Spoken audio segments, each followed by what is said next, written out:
story about a boy named Roy who lives in Florida with his parents in the small town of Coconut Cove.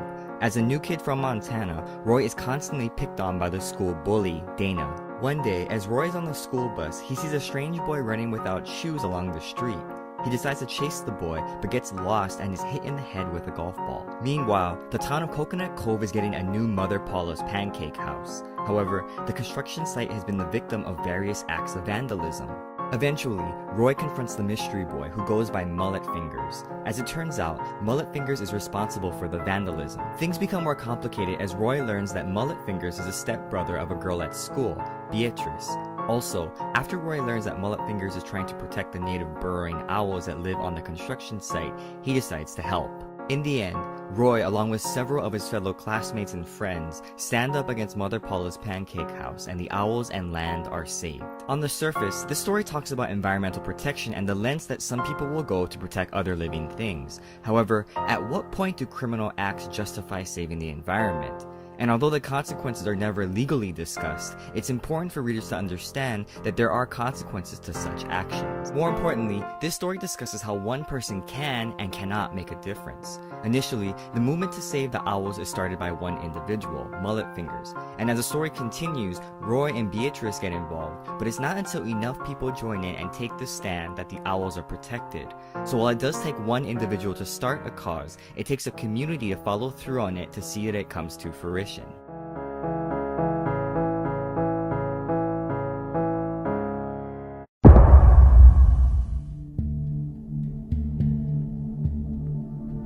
The first princess lay sick.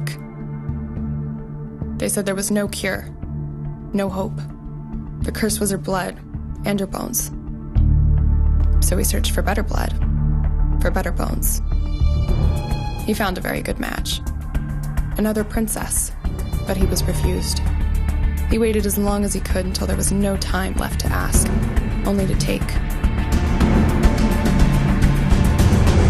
So he followed.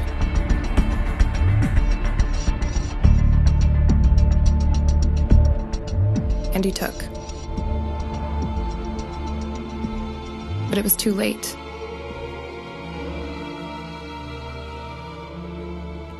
And all he had left was the perfect match. If only she would give him time, she would come to love him. She would be his new princess. Or so he thought.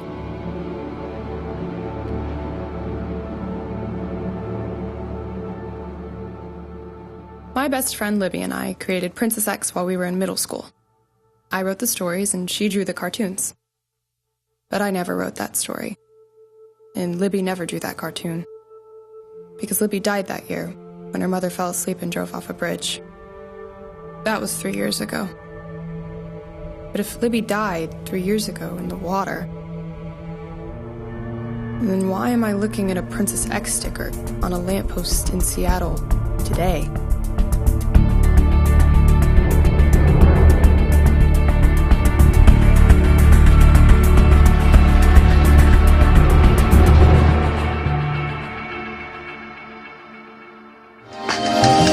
Did you dream about becoming a writer since you were a little girl, or is it something that you kind of stumbled upon later? I just was always a reader, and I was one of those obnoxious kids that declared I was going to be a writer at 5 before I could write or really read, and always wanted to do it, and then finally got serious about it after college. If someone has never read any of your books or seen them, what would you say is the draw to them that they would like? All of my books are about what I would call strong, gutsy girls, like from Lois Lane to my circus characters. They're girls that are really ambitious, that have dreams that they're pursuing, and they also have romance and adventure and all those things that we all love. But I feel really strong about, having a feminist strand to everything I write. Were you a big fan of comic books before you wrote the Lois Lane books? Someone asked me to write it. I have been a long-time comic fan, but really it was a dream project, and I was approached and asked if I would be interested in doing it, and obviously the answer was yes. And it's really just been a gift to get to know, Lois Lane fans from every generation, and to be an entry point for people who really didn't know much about the character. Did you base it at all on any of the shows or movies, or did you just stick to the comics, or how did it all happen? I just thought about what are the best things about Lois Lane, the characteristics that across all sorts of media that make people love her, and then the ones that are not so good, because the character's been around for 78 years, has a lot to choose from. And so I tried to create kind of what was the best version of Lois Lane, and was very nervous about how fans would respond to it. And fortunately for me, they have all embraced it wholeheartedly. So it's a great feeling to make all those people happy. And when you do write, how does it work? Do you usually just sit down and you just go for it, or do you figure out what the ending's going to be, or do you find the characters? A little bit of all. With the Lois Lane books, I have to plot pretty extensively because they want to see what's going to be in the book and that it's not going to be anything too crazy. And I think once you are a professional with deadlines, you kind of have to do more advanced planning. So I would say I'm pretty much an outliner now. Is there anything like another dream project or comic book character that you would love to write about? I would love to write like a Batgirl at some point, or Zatanna. I would love to do like a young Zatanna that's kind of like Lev Grossman's Magician's books. Is there anything else coming from the comic book world that you're working on? Well, there's a sequel to Lois Lane Fallout. Lois Lane Double Down will be out in May, and actually I have a couple of different graphic projects that I can't talk about yet, and have been talking to some comics people, so we'll see. I have a sequel to my circus book, and my husband and I just co-wrote a middle grade series. It'll be out from HarperCollins in 2017. What would you say is your biggest message that you hope fans take away from you or from your books? I would hope that especially girls, but really everybody, would see that the world is an interesting, challenging place, but you can still do what you want, even if it seems hard or impossible.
In another world, three unlikely friends on a fast train journey.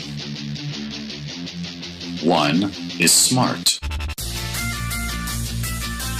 One is brave. And one is hiding a secret that could cost them their lives. Step into this fast-paced, mysterious, magical adventure that is both exciting and dangerous. The Mark of the Dragonfly by Jalee Johnson.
if I just stop, I could just look at her.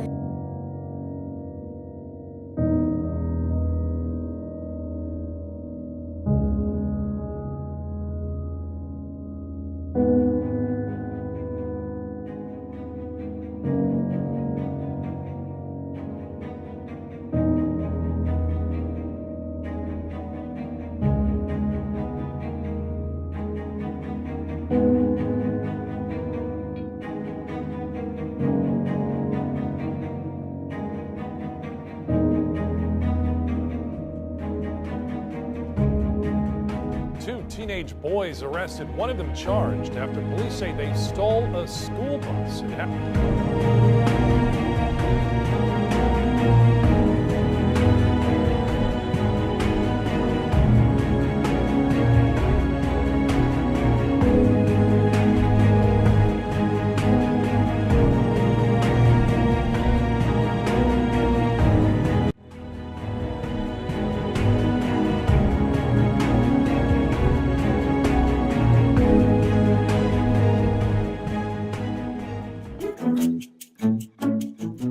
The Lightning Queen is a junior fiction book by Laura Rousseau. This story is being told by a grandpa to his grandson, and the Grandpa Teo, lives in Mexico, and his grandson lives in the United States. Now, he's telling the story about a time when he was a young boy, and these gypsies came to his village, and one of them, a young girl, called herself the Lightning Queen. Her real name was Esma, though, and the two of them become really good friends, and then a fortune teller tells them that they will be friends for life, which everybody thinks is probably not going to happen because gypsies travel all the time, and for them to stay in one place and really make good friends is pretty impossible. This is an awesome book. It's just a lovely story about friendship and the power that has. The character of Grandpa Teo is awesome. He's always rescuing little animals, taking them under his wing and saving them. Esma's amazing. She's fiery and believes that anything can happen, that nothing's impossible. I love this book. Give it a try. If you read this book, please post a comment below on what you thought of the book.